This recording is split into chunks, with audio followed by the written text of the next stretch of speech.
What's going on? It's your boy Bowie here, and I'm here to show you this MUGEN Mortal Kombat 2 remix.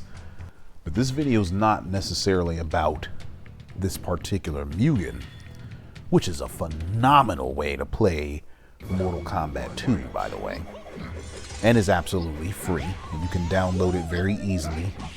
I may even go ahead and put the link or a link to this particular MUGEN in the description. But this is actually an MKII video, and I want to talk about,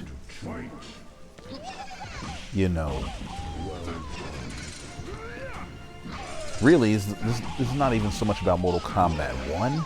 It's more about whatever NRS decides to follow MKII with, and how, in my estimation, NRS needs to draw from its legacy, and MK2 needs to be a legacy title.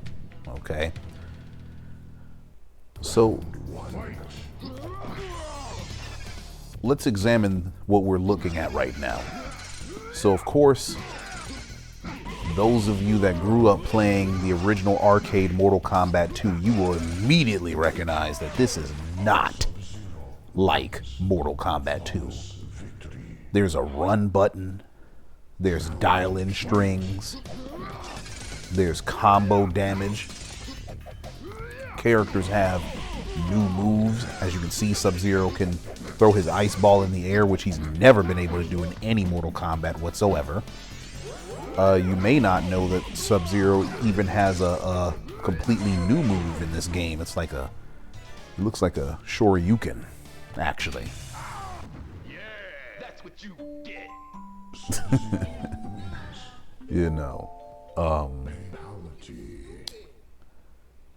So this game, it obviously is Mortal Kombat 2. It has all the MK2 characters plus some, but it borrows very heavily from all the Mortal Kombats. It gets its gameplay pretty much from UMK3 with the running and the, neutral jump attacks into combo string. And even the combo strings themselves are directly derived from Mortal Kombat 3, even down to the inputs, because Sub-Zero has high punch, low punch, low kick, back high kick. That's a classic dial-in combo that he had in Mortal Kombat 3. And you'll see that he has classic fatalities, classic sounds, classic everything. But it's all legacy. It's all borrowed from previous Mortal Kombats. And because of that, I was able to pick this up and play this. And within an hour, I'm able to come up with some of this good stuff here. Now, I don't want the follow-up to the current MK1 to literally be a copy-paste from previous Mortal Kombats. I'm not advocating for that, but I'm saying Mortal Kombat has had some brilliant ideas for, gameplay and content, and those ideas need to be brought back. And the current iteration of Mortal Kombat 1 actually has a lot more legacy than people give it credit for. That game has imported many of the very best aspects of Mortal Kombat 9, MKX, and MK11. And so for that, I'm very happy. But the problem is, not all the characters have legacy with them. if they do have their legacy moves, those moves are seemingly truncated in the way, you know what I mean? Like Sub-Zero Sub-Zero and MK1, he has his classic moves like Ice Ball and Slide, but while Slide is a fantastic move, the Ice Ball is trash in that game. Meanwhile, in conjunction, you know, in comparison, or by comparison, the Ice Ball in this game right here, MK2 MUGEN, it's so good you can do it in the air. You can do instant air ice balls, which is bananas. You know what I'm saying? Like, they weren't afraid to let the move be strong, you know? And I think the follow-up to Mortal Kombat 1 can do the same thing. Give characters legacy. I mean, it's clear that they did try to do this because Sub-Zero does have Ice Clone. He does have the legacy abilities of Ice Clone. Just like that's a legacy Mortal Kombat 2 fatality, you know what I'm saying? But it's been severely weakened. And that doesn't need to be, you know what I'm saying? But more than the actual characters, whatever game follows after MK1 needs to have modes from the past MK games. For instance, why the hell have we as Mortal Kombat fans been constantly clamoring for things like chess combat, puzzle combat, motor combat? Those modes should just be in the game. And not only should they be in the follow-up game, they should be in every Mortal Kombat thereafter. You know what I'm saying? People loved those modes from the classic Mortal Kombats. And there's no reason why they shouldn't return. I love Test Your Sight. I love Test Your Luck from Mortal Kombat 9. Exactly the way it was implemented in 9. That mode was really good because you could just go in, play as your character, and just learn matchups. And you had a never-ending stream of opponents. When you beat one, you randomly got a new opponent with a new modifier or new set of modifiers. And it was a great way for you to practice combos in a no-stakes environment against computers. Now, you can't really do that. Like, you can run a set against a CPU, but it's against one particular opponent. You know? And then the alternative is to play arcade, like I'm doing here. But it doesn't need to be like that. The MK9 version of Test Your Luck was a fantastic mode that should be present in every Mortal Kombat thereafter. I was very disappointed in the MKX version of Test Your Luck because it was there, but it was no good. You know, by comparison, it was no good. You couldn't change the number of modifiers from what I recall. Also, the computers were much more aggravating because they read inputs. So you couldn't practice getting better anyway because no matter how good you were, that computer was going to read your inputs and react to 7-frame jabs and shit, which is trash. You know. But all those previous modes that we've had in past MK games, they need to return. Now, obviously, things like invasions and the crypt may not be able to coexist at the same time, but there should be elements of past modes in whatever, you know, follow-up mode that will exist in the subsequent game to MK1. You know what I'm saying? Ideally, I would love like a MK Mythologies mode where it sort of serves a lot of the same functions that Invasions did, but you're, you know, going through levels and it's a 2D thing and your character is dashing and doing a little bit of platforming and you're fighting enemies. And in order to traverse certain worlds, you got to switch your characters up. You know, because maybe there's a switch on the ground that can only be hit by Sub-Zero's slide or something like that. But then there's another switch in some other level that can only be accessed by, you know, Katana's up fan or something. You know what I'm saying? Things like that, where you have to switch up your characters in order to access certain parts of a stage, and you got to think about how to use which character and stuff like that. And maybe it's not just one character that you got to use. Maybe it's you know, multiple characters that can achieve that goal. You know what I'm saying?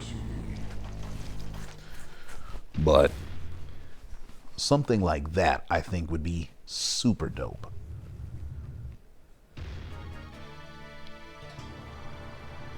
And you could still make your mesas, except the mesas are rendered in 2D rather than 3D. And it's done in a fun manner, you know? And you can still unlock treasures. You can still traverse the worlds and stuff like that, just like we currently do in Invasions, but it's actually fun to do.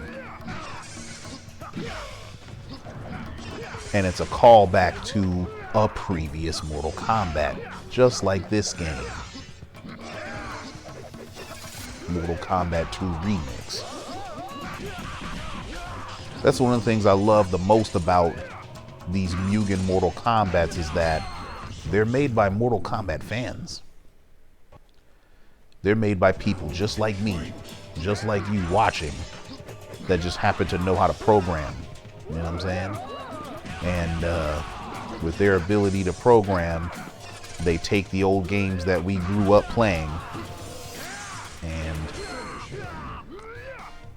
they spice them up quite a bit by adding in things from other Mortal Kombat games, other sound effects, other specials, fatalities, characters, all that stuff. And these MUGEN titles are free love letters to Mortal Kombat and Mortal Kombat fans, you know what I'm saying? And so that's what I want the follow-up to MK1 to be. And honestly, when I say all this, I'm not trying to say it as though, I'm not trying to speak as though Mortal Kombat 1 is finished and that there's no way that it can incorporate some of these elements into it. It can incorporate, and it already started to. I mean, look at the costumes that we've been getting, like the classics. We got the classic UMK3, you know, outfits for some of the ninjas, minus Sub-Zero, you know what I'm saying? And then Sub-Zero got his classic MK3 outfit. That's beautiful shit. I love that. We need more of that, you know what I'm saying? We need more classic stages, classic music, classic modes, you know, classic moves to make their return. You know what I'm saying? Like, all that shit. But, you know, back to the gameplay for a second. One of the most important aspects of Legacy is how Legacy basically gives players consistency. Because the current problem with Mortal Kombat is that each successive MK title has its own entirely different meta that runs counter to any Mortal Kombat before or after. And that's most especially true with MK1.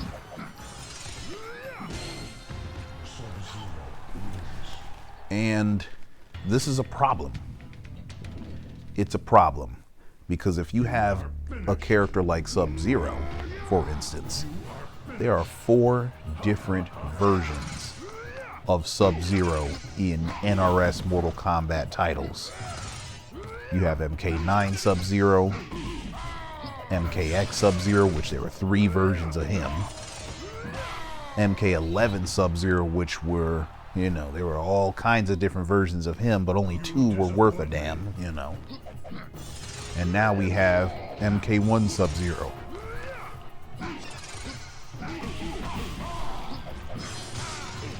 I would very much enjoy if there weren't a such thing as an MK2 Sub-Zero. You know what I'm saying? I would very much enjoy that. Very, very, very much enjoy that.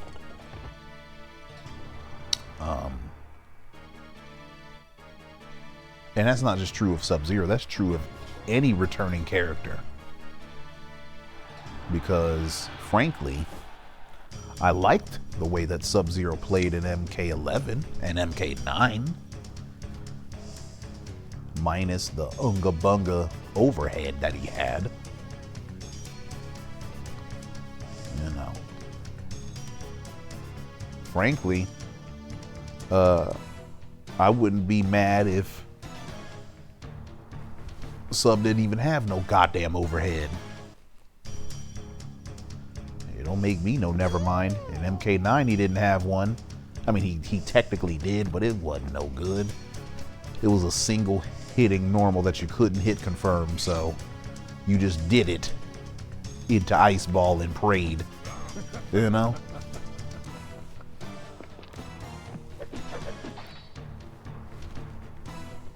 Excuse me.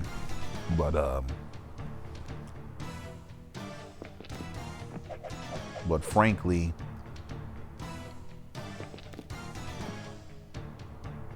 players need to know what to expect. And you can put legacy in Mortal Kombat without A, copying and pasting the game, and B, without sacrificing depth and innovation. I mean, I've been playing the Smash Brothers games since the very beginning. And even though characters like Mario, well, who's a character that pretty much remained the same? A character like Fox or Pikachu in Smash Brothers. Those characters have remained virtually the goddamn same.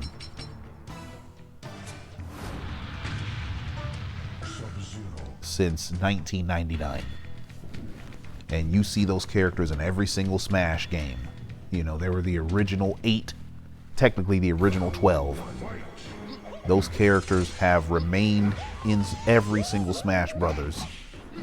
And though some of them got some changes to their moves, some of them got entirely new moves, and most of them have had some changes to the properties of their moves. If you've played Fox before, you know how to play Fox still. If you played Donkey Kong back in the day, you can play Donkey Kong again. You know what his moves are. You know how to perform them. You know what his normals are. You may not know the frame data. You may not know the properties. You may not know if he's going to be fast this time or if he's going to be, I mean, he's going to be a strong character. Like literally, you know, he does a forward smash at the right time, your ass dead, you know what I'm saying? Like you pretty much know Donkey Kong's going to be strong, but his speed can vary. His movement speed in the air can vary. You know what I'm saying? How quickly he hits the ground can vary a lot. You know, obviously his frame data varies a bit. The properties of some of his moves change from game to game, which turns out to be a huge deal. You know what I'm saying? And Mortal Kombat can do the exact same thing. Except Mortal Kombat can go further and add new specials, add new strings, add new properties to strings. That's what you get. You know what I'm saying? Like, for instance, Sub-Zero's 4/4 string from MKI. It's a high attack that leads to a sweep. That's cool, that's nice. Pretty much useless though, right? But maybe in the next game, 4/4 is a string that Sub-Zero wants to do.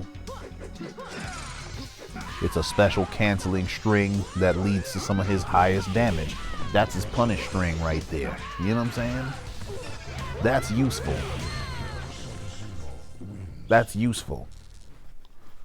Because now you took a string that used to be dead and now it has a lot of utility. You know what I'm saying?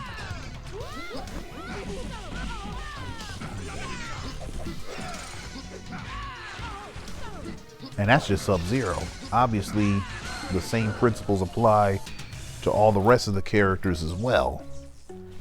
Taking strings and specials that had one property in MK1, giving it new life and new utility in the new game. You know what I'm saying? And here's the thing, NRS doesn't have to wait until the new game to implement all this shit. They can give us this now. They can literally update Mortal Kombat 1 with a patch, and they can patch in that functionality now. I mean, look at what they did for Quan Chi. Quan Chi is a new character, and Quan Chi has gotten so much utility, added utility, just from changing some properties of a current move that he had, and by granting a new move, that the character has now jumped up in viability a lot. Now Quan players have plenty of things that they can do in a match, as opposed to just getting bullied and getting killed for no reason. You know what I'm saying? And so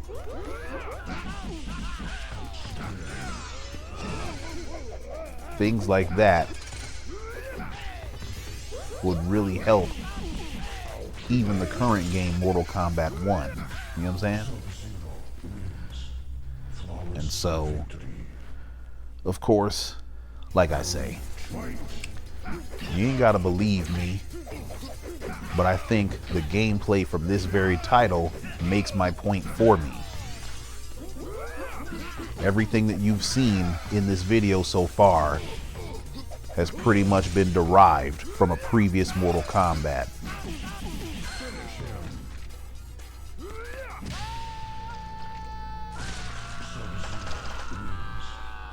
Now, certain characters got all new moves that are just brand new to the franchise, and that's great.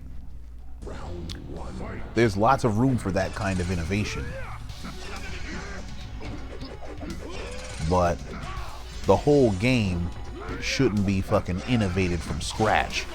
We shouldn't be having all new specials, all new strings, all new characters, even though it's the same character. See, what NRS has been doing is every time a new Mortal Kombat comes out, they completely revamp the entire cast. They wipe all the normals, all the strings, all the specials clean, and they start from fucking scratch when they don't need to. It's not necessary. None of the other fighting game companies do this. Ryu in Street Fighter 6 plays just like Ryu in Street Fighter 5 did, except he got a new coat of paint. He got some changes to his properties. He has some new abilities and stuff like that. But a Hadouken is still a Hadouken. You know what I'm saying? And you know what the command is. You know how it's gonna behave. You know what it's gonna do. His normals are still his normals. You know what they're gonna be. You know what they're gonna look like. You may not know all the properties. You may not know all the frame data. You may not know what all new properties those normals and things have, but you know what the normal's gonna be. And that's what I want for Mortal Kombat. Because as I'm showing you, this game is a perfect example of what that could look like for Mortal Kombat. All right? But I think I've spoken long enough. I appreciate y'all watching. I'll catch y'all later. 1.